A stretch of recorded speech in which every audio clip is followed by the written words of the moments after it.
Mesdames, Messieurs, bonsoir. Près de 400 Congolais ont regagné le pays hier et aujourd'hui par l'aéroport international de Ndjili en provenance de Dubaï aux Émirats arabes unis. L'opération de rapatriement de Congolais à l'étranger à cause du confinement se poursuit.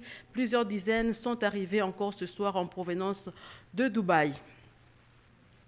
Le pays est en état d'urgence décrété par le chef de l'État depuis le 24 mars dernier. Ça fera un mois demain. Tout est confiné, les écoles aussi.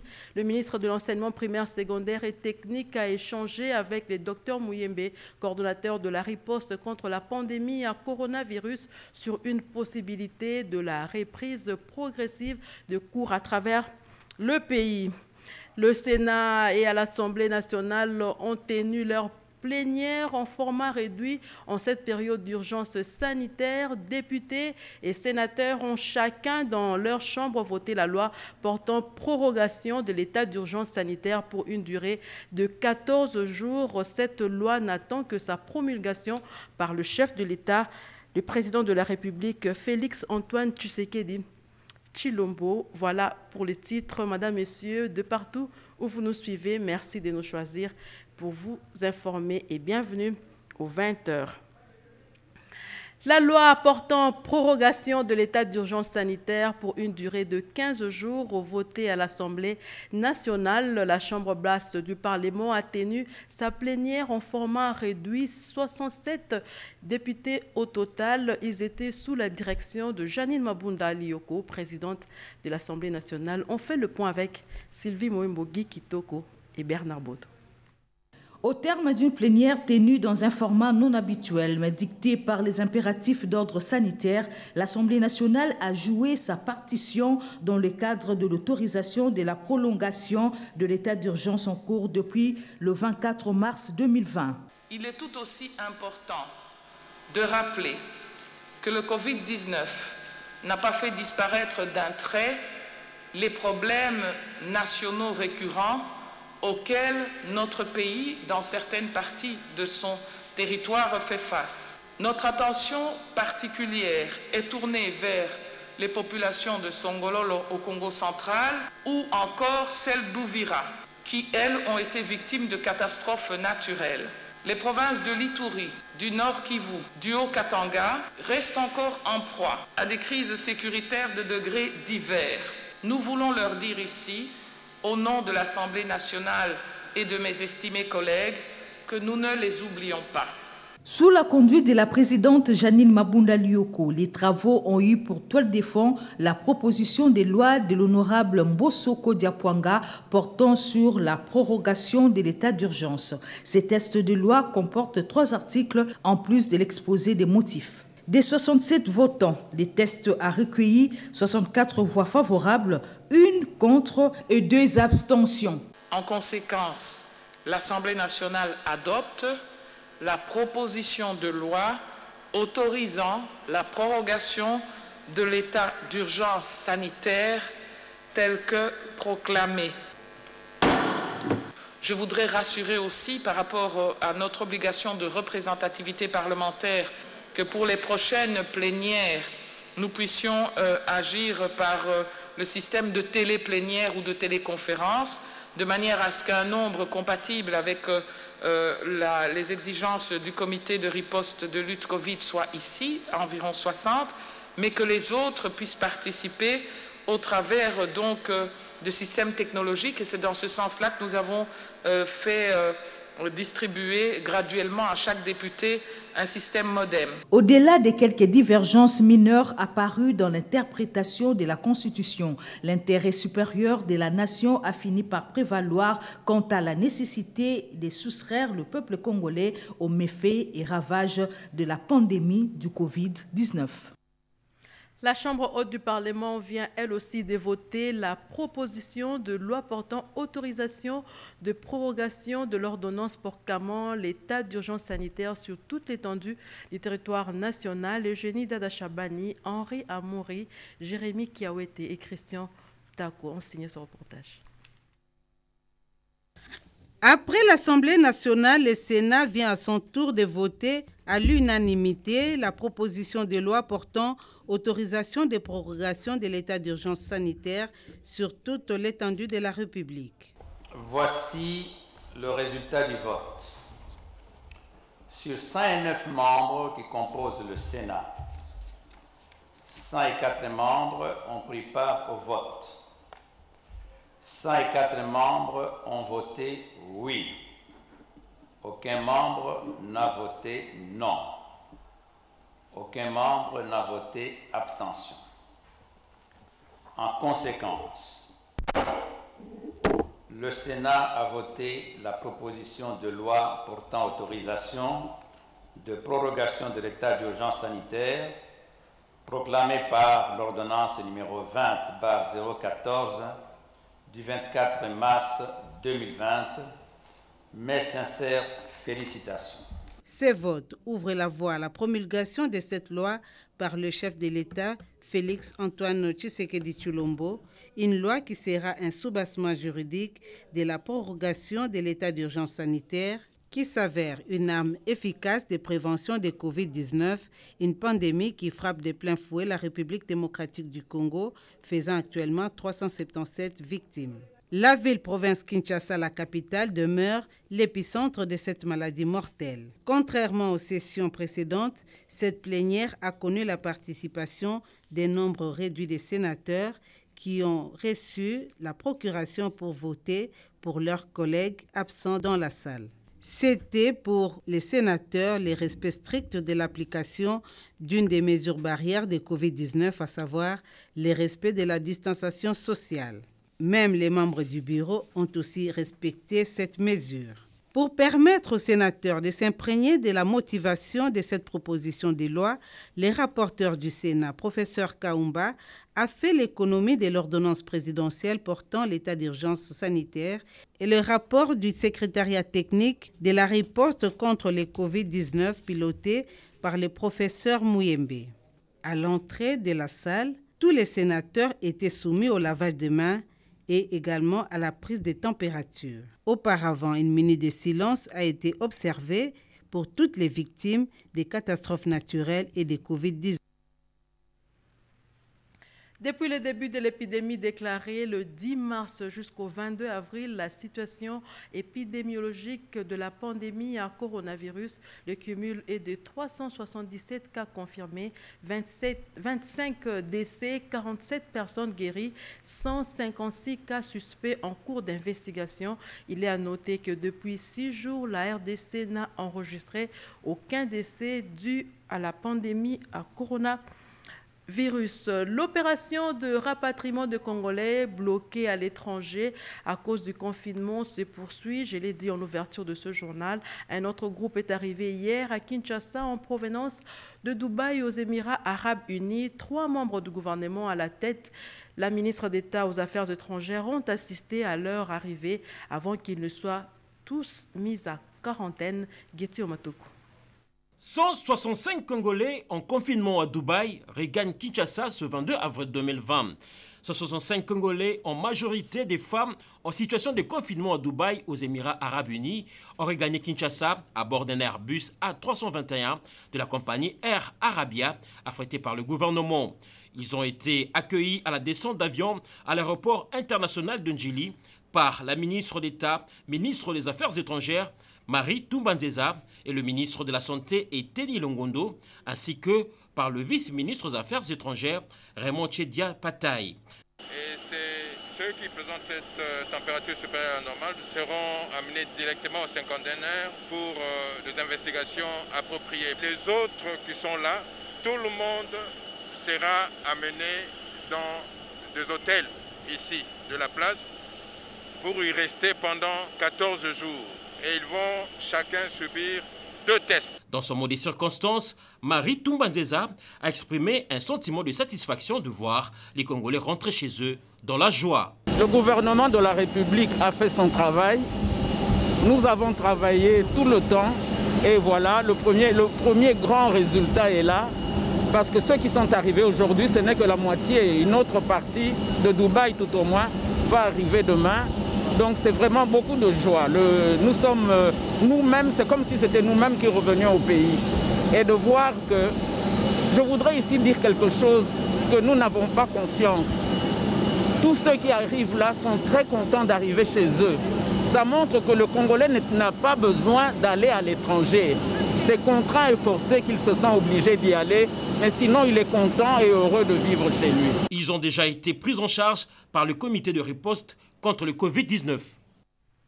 La Robank, partenaire du gouvernement de la République, elle l'accompagne dans l'opération de rapatriement de Congolais à l'étranger, bloqués à l'étranger. Elle promet également sa solidarité dans la lutte contre la pandémie à coronavirus, mais aussi dans la poursuite des retours des compatriotes des retenus à l'étranger. Mireille Ndeke, reportage. En ces circonstances de crise sanitaire, Robank réaffirme son soutien au gouvernement de la RDC en accompagnant les rapatriements des ressortissants congolais bloqués à Dubaï durant un mois. 2 vols au départ de Dubaï ont été affrétés du 22 au 23 avril 2020 par la compagnie Air Arabia avec 350 passagers qui pourront rejoindre leurs proches. Et ce, avec l'appui financier de la Robank. Retenus à Dubaï suite à la mesure de fermeture de frontières pour éviter la propagation de cette maladie, ces compatriotes congolais sont arrivés au pays après près d'1 mois. On pouvait lire la joie sur le visage de ces compatriotes qui n'ont pas tari d'éloge au gouvernement de la RDC et celui des Émirats Arabes Unis. En tout cas, on a été là-bas, malgré il y avait des difficultés, mais ils nous rassuraient toujours d'être patientes.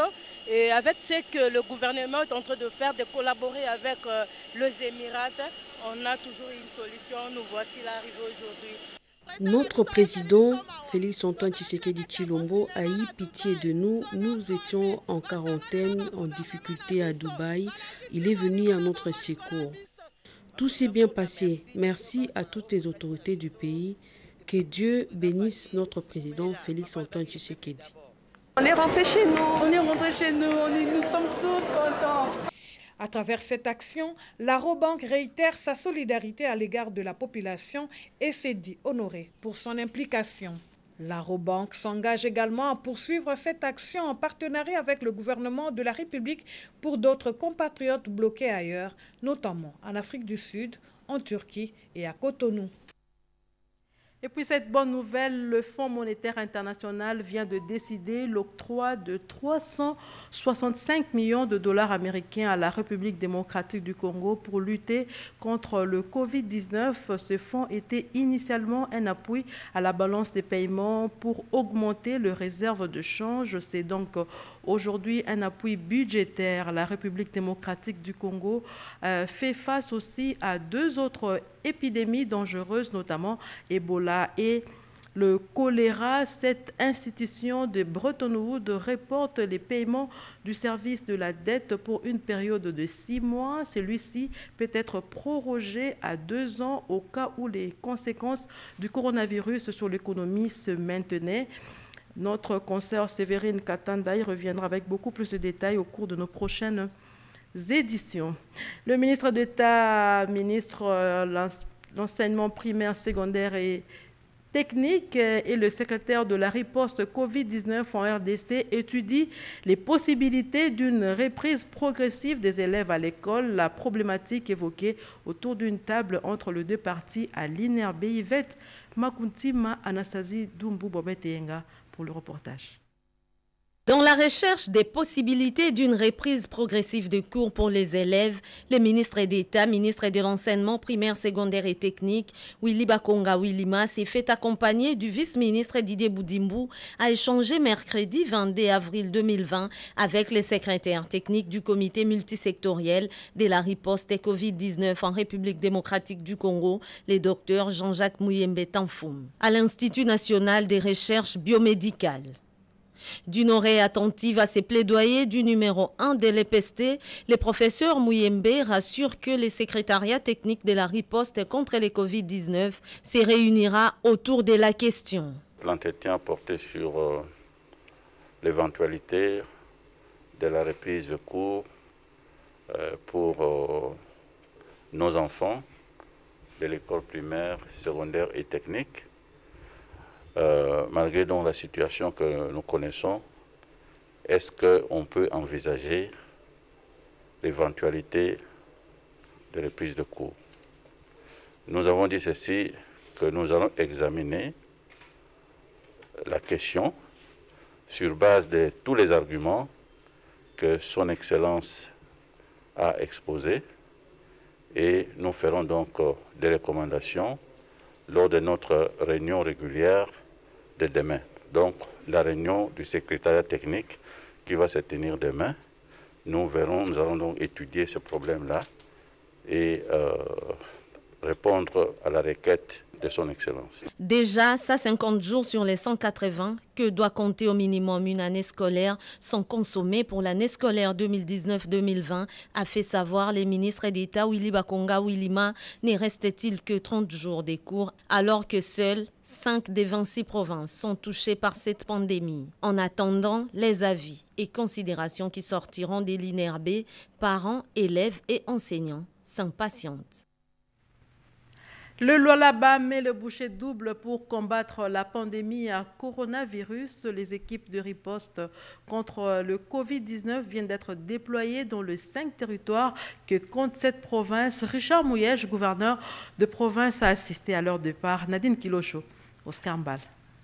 Le coronavirus est une réalité. La province du Lualaba figure parmi les provinces qui ne sont pas encore touchées par cette pandémie. Prévenir, c'est guérir, dit-on. Le gouverneur de la province, Richard Mouyège Manguesmans, a pris la mesure de cette maladie qui décime des milliers de personnes. Après plusieurs séances de formation des formateurs à l'interne sur la remise à niveau des médecins et personnels soignants de l'équipe de riposte contre le Covid-19, le gouverneur de province, Richard Mouyège Manguesmans, a assisté personnellement au dernier réglage avant le déploiement des équipes de formateurs et des médicaments essentiels à acheminer à l'intérieur de cette province, notamment dans les territoires de Kapanga et Sandoa.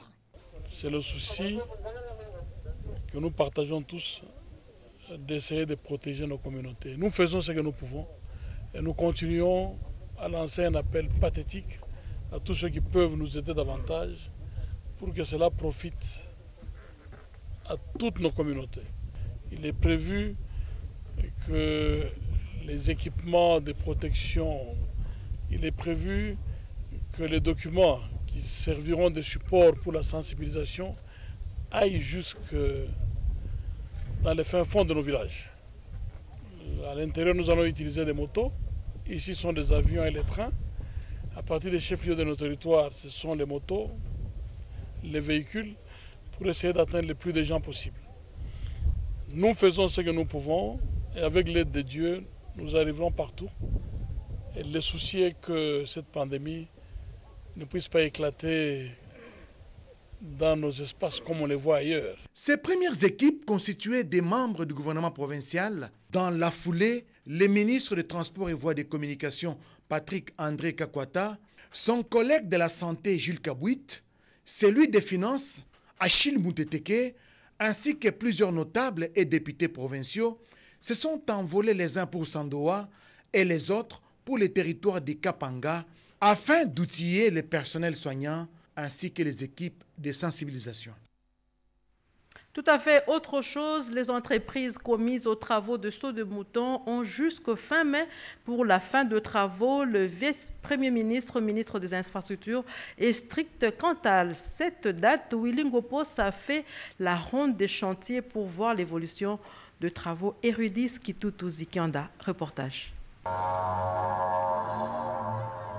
Le vice-premier ministre, ministre des Infrastructures et Travaux publics, Willy Ngopos, a effectué une tournée d'inspection dans tous les chantiers de saut de mouton à travers la ville-province Kinshasa.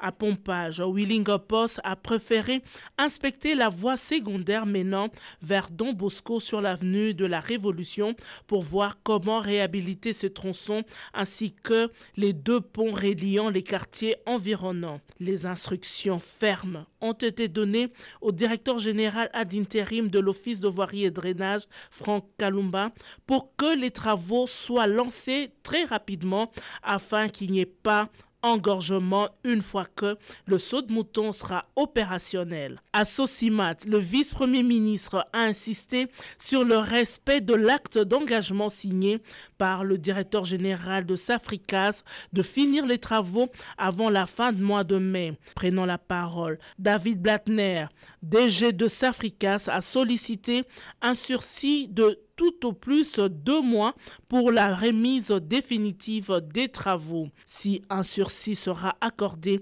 il sera le dernier et pour une durée raisonnable, car il ne faudrait pas non plus que la précipitation soit un argument pour un travail bâclé, a martelé Willingopos, insistant sur la nécessité de terminer ces travaux au plus vite. Le gouvernement congolais tient à la solidité de ces ouvrages, a-t-il indiqué. Au croisement du boulevard du 30 juin sur l'avenue Pierre Moulélé, ex-24 novembre, la société CGCD a rassuré le vice-premier ministre du respect de l'acte d'engagement signé et tient à la remise définitive des travaux au mois de mai. À Desbonhommes, Mokali et Marché de la Liberté, les travaux avancent. Le directeur général de Safricas a rassuré de la qualité des travaux et le respect des normes. Avant de finir sa tournée d'inspection, le vice-premier ministre, ministre des Infrastructures Willingopos, a salué l'avancée significative des chantiers et a invité les sociétés qui exécutent les travaux ainsi que l'OVD et l'Office de route à une réunion de travail dans son cabinet afin d'harmoniser les plans d'exécution des travaux qui entrent dans leur dernière phase. Yolande Bongo, ministre de la fonction publique, à la rescousse des élèves de l'École nationale d'administration publique. Ils ont bénéficié des vivres, non-vivres et des kits. Question de leur permettre de tenir pendant cette période de confinement. José Baïtombo nous en parle.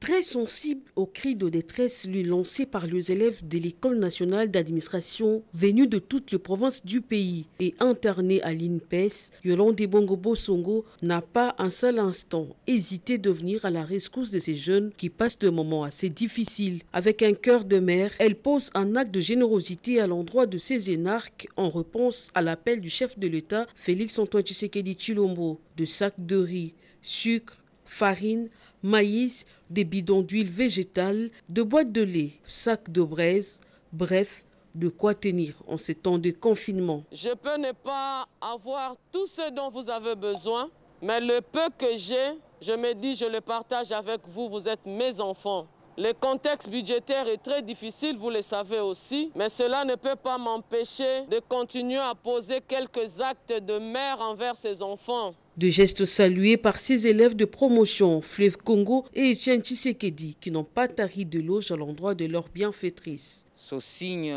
votre présence en ce lieu témoigne encore que le gouvernement, dans son ensemble, tient à ce que, en dépit de cette pandémie, nous puissions finir notre formation. Je tiens à vous remercier. Vous méritez toute notre reconnaissance. En tout cas, merci, merci, merci beaucoup. L'occasion était tout indiquée pour le ministre de la fonction publique de sensibiliser ses énarques sur le geste barrière. Question de lutter efficacement contre Covid-19. Sinon que Yolande Bongo Bosongo promet de poser ce même acte pour ces élèves qui habitent en dehors de l'internat de l'INPES. État d'urgence et nécessité de couvre-feu, thème débattu ce jeudi dans les réflexions organisées à l'université de Kinshasa dans le contexte du Covid-19. Voici l'extrait de l'émission avant sa diffusion tout à l'heure sur nos antennes. En présence du secrétaire général académique Banza Somoui et de l'administrateur du budget Christine Bassosila, le conseiller spécial du chef de l'État et coordonnateur de la coordination pour les changements de mentalité, le pasteur Jacques Kangoudia a d'emblée brossé les raisons qui ont amené le président de la République à décréter et à proroger l'état d'urgence sanitaire en cette période. Ce avant l'intervention d'un bon nombre de professeurs, en commençant par le vice-doyen de la faculté des droits en charge des enseignements, Omeonga Barthélemy.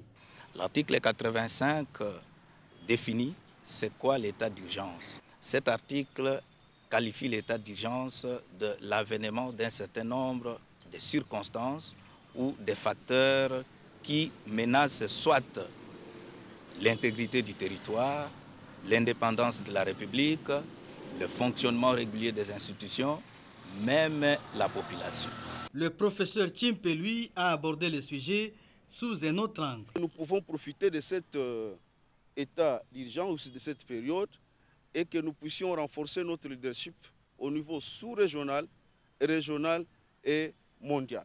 Pour sa part, le professeur Kabengele de Sciences Po s'est appesanti sur la nécessité de couvre-feu. Cette crise, sur le plan économique interne, amène la recrudescence, n'est-ce pas, du banditisme urbain. Voilà maintenant ce qui doit amener l'État congolais à prendre des décisions, des mesures pour sécuriser la population pendant la période de confinement. Tout ceci a pour finalité la sensibilisation de la population sur la pandémie coronavirus qui a bousculé les habitudes sur le plan mondial. Un geste de solidarité en faveur de populations démunies, il est composé de vivres et kits sanitaires. Les bienfaiteurs n'est autre que les sénateurs José Makila Soumanda, Pierre Mbouyo, reportage. C'est en sa qualité de leader politique et d'opinion de la République démocratique du Congo que l'honorable sénateur José Makila Soumanda a compatis au malheur sanitaire qui frappe notre pays avec les affres de la pandémie du coronavirus qui secoue présentement l'humanité tout entière. Fort de cette compassion sociale et dans un élan d'altruisme, il a doté les forces vives sociales de l'Alliance des travaillistes congolais pour le développement ATD, et ce par personnes interposées, d'un important lot de kits sanitaires de riposte contre le Covid-19 et d'une forte quantité de vivres frais et secs à travers cette matinée de sensibilisation. Notre autorité morale, le sénateur José Makila Soumanda, ayant pris conscience du fait que tous les cadres, militantes et militants du parti n'ont pas le même moyen. En tant que père de famille, il a pris soin d'assister le plus démunis au sein du parti en vue de leur venir en aide. C'est pour lui une manière de le pousser à rester chez eux à la maison et ainsi respecter les mesures de gestes barrières prises par les autorités de l'OMS en vue de permettre à la population d'observer scrupuleusement la non-propagation de cette maladie. Nous saisissons cette occasion en son nom, d'abord pour lui dire merci, mais aussi pour demander à chacun de vous de comprendre que la maladie existe bel et bien. Respectez scrupuleusement les mesures préventives en vue d'éviter à notre pays les chaos. Lutte contre la pandémie à coronavirus, la permanence de l'UDPS désinfectée des fonds en comble. L'initiative est de l'élite scientifique et membre de l'Union pour la démocratie et le progrès social. La cérémonie s'est déroulée aujourd'hui en présence du secrétaire général Augustin Kabouya. La lutte contre le coronavirus était au centre des préoccupations du corps scientifique de l'UDPS. Ce dernier ont complètement désinfecté le siège du parti, comme l'illustre bien Dr Dona Soft Mukuna. Monsieur Augustin Kabouya avait trouvé bon de protéger le membre de l'UDPS, les agents de sécurité de l'UDPS, contre cette pandémie qui sévit les pays pendant ces derniers temps.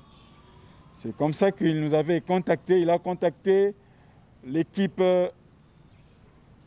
de médecins, de pharmaciens et de biologistes chimistes du parti pour que l'on puisse désinfecter la permanence de l'UDPS. Étant lui-même sur place, le secrétaire général de l'UDPS, Augustin Kabouya, s'est exprimé en ce terme. Ici, il y avait un temps de monde qui occupait les bâtiments. Avec cette affaire de la propagation de la pandémie de coronavirus, moi, en tant que responsable, en tant que gestionnaire du parti au quotidien, je ne pouvais pas faire semblant pour ne pas faire recours aux gens qui maîtrisent bien notre problème de santé. Et j'ai demandé même aux gens qui occupaient la permanence de libérer d'abord la permanence, que nos médecins, nos pharmaciens travaillent d'abord, si ça va nous prendre combien de temps. Et nous ne leur avons même pas demandé de quitter comme ça, comme des chiens, non. Nous leur avons remis une enveloppe à chacun de délibérer pendant tout ce temps et de voir comment est-ce que les choses doivent se passer. Le peuple d'abord doit faire confiance à son Excellence, Monsieur le Président de la République, puisqu'il ne dort pas. Il se bat tous les jours pour notre bien-être. Et je demande même à nos propres militants de voir dans quel contexte nous sommes arrivés au pouvoir.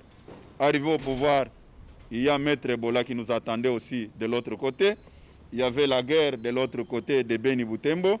Après la guerre, c'est aussi Madame Coronavirus qui intervient, qui a tout paralysé.